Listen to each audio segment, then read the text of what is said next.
Abandone aquí toda esperanza. Así decía el cartel de acceso al infierno en la Divina Comedia de Dante Alighieri.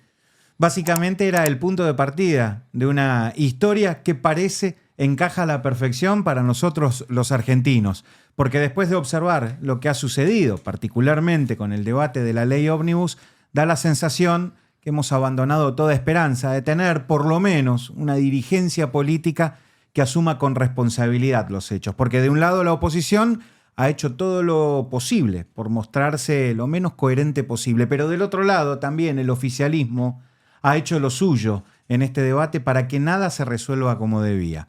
Dante Alighieri quería que la Divina Comedia sea considerada una tragedia, pero claro, no se podía porque no tenía un final trágico. ¿Será ese el final que le espera a los argentinos si es que la situación del país no se empieza a encaminar y sobre todo si la política no hace lo que tiene que hacer?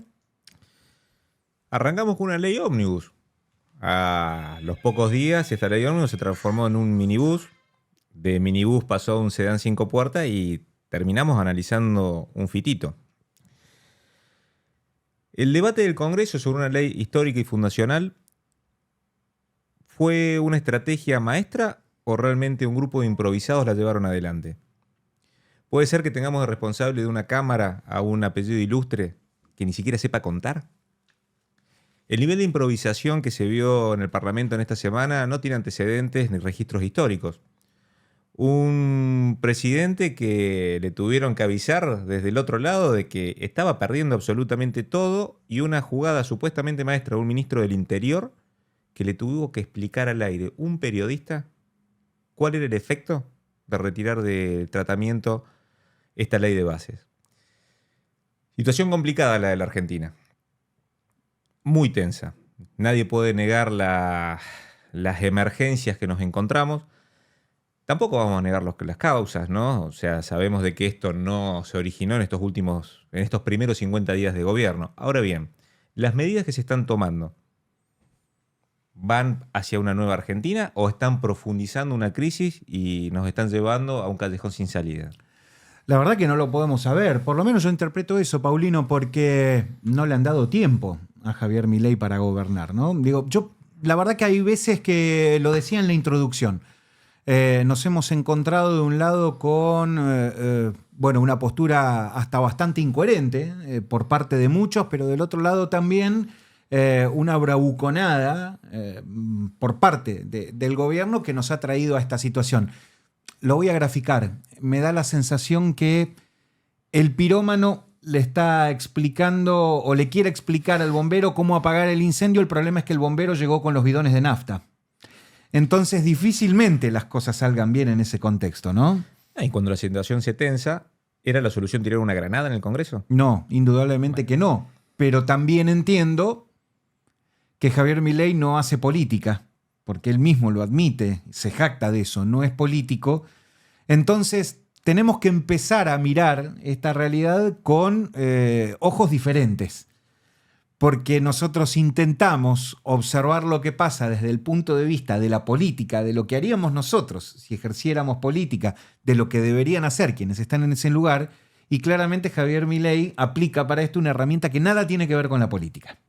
Sin duda, pero creo que hay un principio básico que se está subestimando, que es que un elefante es difícil comérselo todo junto, hay que comerlo a pedacitos. Así es. Y esta estrategia de todo o nada, un DNU con reformas que, arrancó como un todo y vemos que la justicia le está poniendo parates, los resortes institucionales en Argentina yo creo que están funcionando, y un debate que yo creo que lo más triste de lo que se vivió ahora es la pérdida del tiempo fundamental. Todos sabemos que las grandes reformas estructurales las podés hacer en los primeros días de gobierno porque es cuando tenés un crédito en la sociedad. Así es. Y una validación en los sistemas institucionales que te dan cierto crédito.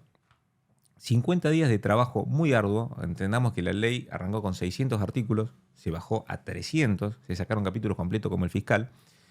Se logró con lo justo, no sobró mucho la aprobación de la ley en general, pero cuando fueron a particular se subestimó cuestiones que eran elementales. Entonces cuando se vio de que ya en realidad iba a ser una ley totalmente vacía, porque acá lo que interesaba era la cuestión de delegación de facultades, y personalmente creo que no está mal la delegación de facultades. El tema es que no te puedo delegar in eternum y sin ningún tipo de control. El tema es que te deleguen algo, porque como estaba quedando el proyecto de ley, prácticamente no se le delegaba nada. El propio Milei dijo que, creo que usó un término correcto, dijo, deshidrataron el proyecto, básicamente, ¿no? Digo, con toda esta discusión que se dio, entiendo que era la jugada lógica en este contexto. Digo, dadas las circunstancias y como venía el debate, se habían votado 6 artículos. Y llevaban casi 5 horas de debate. Llevaban 5 horas de debate y de esos 6 artículos ya en 4 les habían dicho que no. O sea que esto iba para un fracaso estrepitoso, Rotundo. mayúsculo. Otra cosa, ¿es un fracaso esto? Bueno, ahí está. Yo creo que en términos políticos, volvemos a lo que te decía antes, tal vez Milei no lo analiza puntualmente desde la política, pero creo que en términos políticos per se, yo entiendo que, por lo menos desde el punto de vista de Javier Milei, es una jugada que a él le sirvió. Porque en esta idea de la casta como una especie de entelequia, como un ente que no sabemos muy bien qué era, pero que definíamos desde lo conceptual, por lo menos a Javier Milei y al sector que de algún modo lo sigue y está convencido de ese mensaje, le sirvió para ponerle rostro. Visualizar quiénes son, en definitiva, desde el punto de vista de Javier Milei, los integrantes de la casta. A ver, quedó explicitado esto cuando algunas horas después de la suspensión de la votación, el propio Milei repostea en las redes sociales mensajes en donde aparecen lo que algunos han llamado las famosas listas negras. Digo, sí, estos son los que nos acompañaron, estos son los que votaron en contra nuestra, porque entiendo que tiene que ver con esa jugada, digo, ponerle rostro a eso que él denomina la casta. Ahora bien, ¿el problema fue la oposición o hubo una impericia y una muestra de incapacidad manifiesta? Y yo tuve un factor que a mí me llamó muchísimo la atención. Uh-huh. ¿Se puede dar el lujo, Milei, de perder el 10% de su bloque y que le haya votado en contra? Entonces, la culpa es de la oposición si vos no tenés la capacidad mínima de retención de diputados que entraron hace un par de días, supuestamente que son el reflejo de esta nueva sociedad, de lo que este cambio fundacional de la Argentina.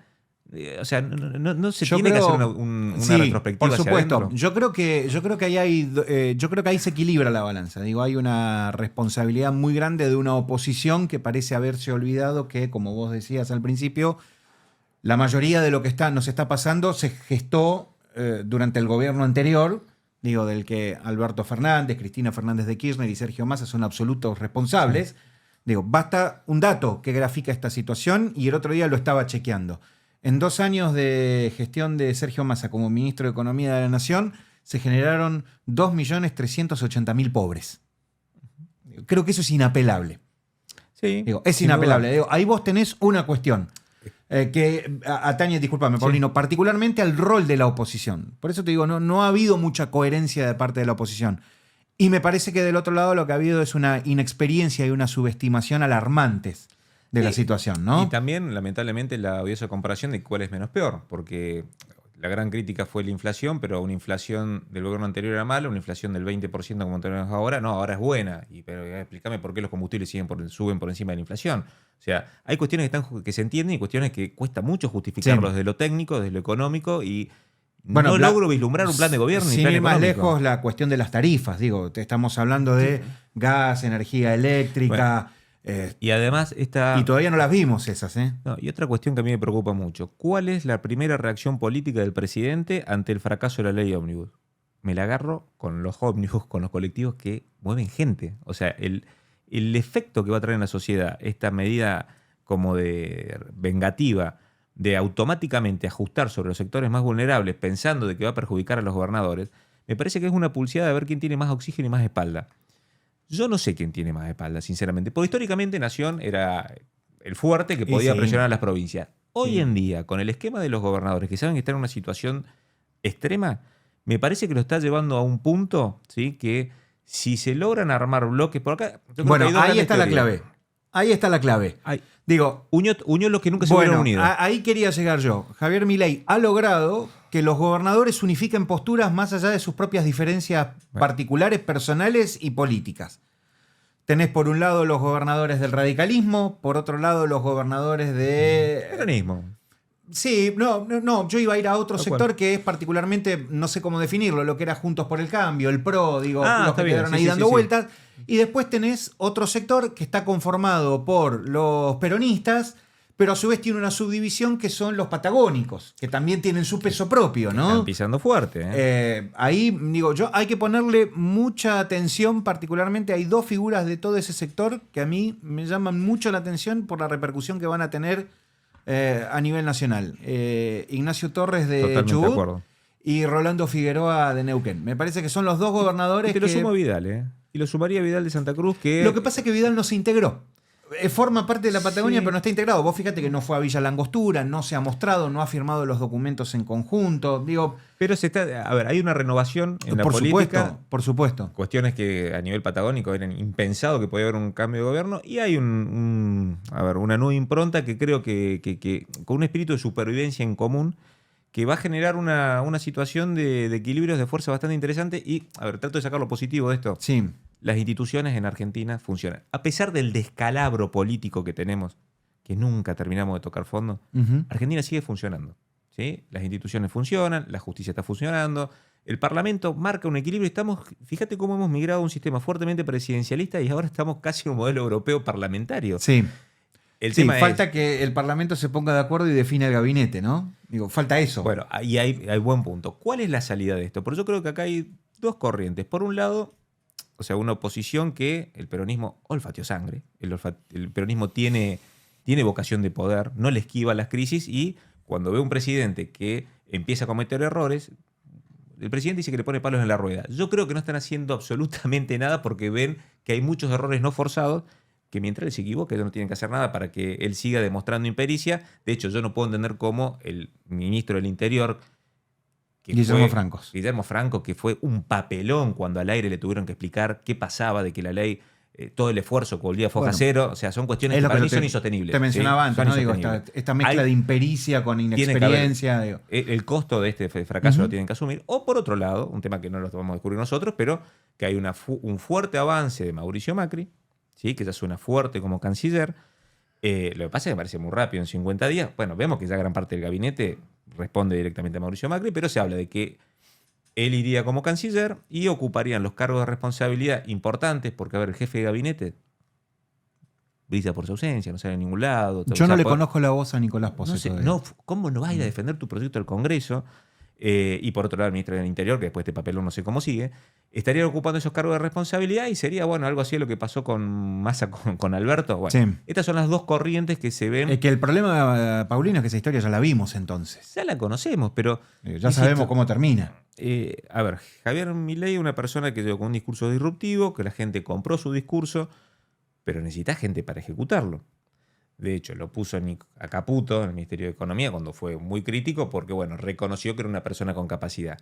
Me parece que no puede subestimar más, ¿sí? Una gestión de gobierno. Esta pulseada en el cual te ataco si no logro lo que yo quiero y a ultranza, en el medio está la gente. Y el costo social que está teniendo Argentina en estos momentos yo creo que es altísimo. Se pulverizó el salario. O sea, está bien, las tarifas son internacionales, sí, pero con salario totalmente relegado. Sí. O sea, no hay forma de que esto termine bien. Ya conocemos estas películas, ya las hemos visto. Así que bueno, tenemos muchos interrogantes. Obviamente que es muy preocupante la situación y bueno, esperemos que se empiece a normalizar porque, a ver, Argentina en vacaciones medianamente la gente como que te da un crédito. Ahora en marzo, cuando no arranquen las clases en el 90% de los distritos, y realmente se complique mucho con la actualización de las tarifas, ahora el boleto va a saber cuánto irá a salir y es el interior el principal perjudicado. Bueno, vamos a ver cómo evoluciona esto. A mí particularmente, vos lo mencionabas y yo también lo había pensado para reformularlo dentro de la introducción, pero está bueno poder por ahí desarrollarlo ahora. Digo, lo más grave de todo esto es que seguimos perdiendo tiempo y desde hace mucho tiempo, justamente, el tiempo es el activo más valioso, ¿no? Que tenemos. Lo dice cualquier persona que en cualquier actividad emprenda y avance mirando hacia adelante, hacia un objetivo. Hemos una vez más desperdiciado tiempo en un país que ya no tiene tiempo, claramente, ¿no? Digo, ha quedado esto demostrado. Y me preocupa particularmente que ni de un lado ni del otro, digo, porque volvemos de nuevo a esa discusión, oposición, oficialismo, en esto del juego del tire y afloje. Digo, que no entiendan que en el medio hay todavía mucha gente que está muy preocupada respecto de su futuro por todo eso que vos decías. Yo tengo la sensación que todavía no hemos visto lo peor. Y que muy posiblemente lo empecemos a ver ahora, ¿no? ¿Viste esas películas de terror que te generan mucha angustia y decís ojalá termine y por ahí Sí. estás en la mitad del desarrollo? Sí, Bueno, vos decís, bueno, nos falta todavía... Mira, nunca tocamos fondo. O sea, estábamos convencidos que habíamos tocado un fondo Sí. y decir, bueno, listo, a partir de ahora vamos a resurgir. ¿Cuál es el final de esta historia? yo la verdad que desconozco cuál es el final. Es absolutamente impredecible porque básicamente quienes están tomando decisiones no se atañen a un manual de uso que es al que nosotros estábamos acostumbrados. Ahora nos enteramos que, por ejemplo, esto era todo parte de una estrategia pergeñada por el propio Javier Milei para Ponele. exponer... bueno, eso Sí, fue sí, lo que sí, dijeron, obviamente, básicamente. lo que dicen, sí. Esperemos que sea así. Sinceramente, en el fondo, por más que no comparta muchas cosas, ojalá que haya una Bueno, estrategia si para esto ver es cómo parte de salimos. un plan mayor y este es uno de los tantos pasos que van a ir dando hasta mostrarnos en definitiva cuál era el plan, bueno, habrá que ver en definitiva, ¿no? Pero no da esa la sensación, no es esa la sensación.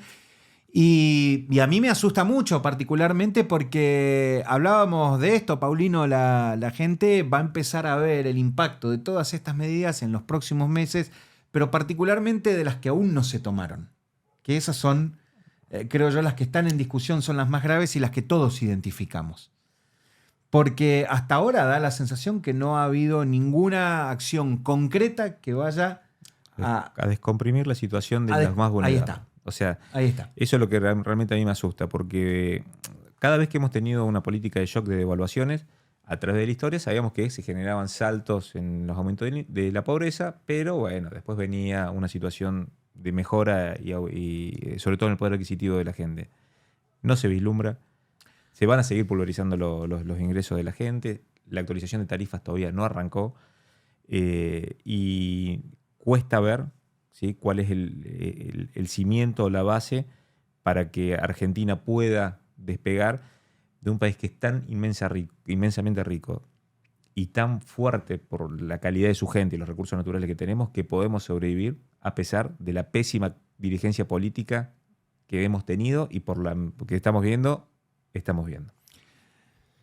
Alguien dijo alguna vez que daba las peleas que podía pelear básicamente porque eran las que podía ganar o incluso perder, pero que las imposibles rehusaba pelearlas porque eran un desgaste de energía. La verdad es que uno no tiene muy en claro hoy si Javier Milei está dando las peleas que puede ganar o incluso perder, o si está embarcado en una disputa por aquellas que se observan imposibles. Lo cierto es que en tanto y en cuanto oficialismo y oposición no comiencen a acordar un camino en común, quienes vamos a sufrir las consecuencias vamos a seguir siendo nosotros, los habitantes de este país que ha demostrado ya con el paso del tiempo que siempre nos puede sorprender un poco más. Se vienen épocas muy duras, muy difíciles, porque da la impresión que no hay puntos de acuerdo y de coincidencia que puedan llevarnos concretamente hacia esa situación que todos estamos anhelando hace mucho tiempo. ¿Está loco Javier Milei? A mí en lo personal no me asustaría ni me preocuparía, porque hubo locos que han cambiado el mundo. Generalmente el loco es un incomprendido que tiene una capacidad de ver un poco más allá de lo que la mayoría de las personas ven. ¿Es Javier Milei un improvisado? Eso sí me preocupa, porque el destino de millones de argentinos está en manos de una persona que no ha mostrado equilibrio al momento de administrar sus crisis y se está rodeando de gente que definitivamente no es brillante y no tiene ningún tipo de capacidad ante los primeros fracasos manifiestos, desaprovechando las oportunidades más importantes que tienen como gestión en los primeros días de gobierno. Esperemos que estos errores sirvan para capitalizarse y tener capacidad para reevaluar la estrategia de aquí en adelante, pero esto no es una pulseada entre políticos. Aquí en el medio está la gente, está la sociedad, están los sectores más vulnerados y estas peleas de castas o de sectores nos están llevando puesto a todos.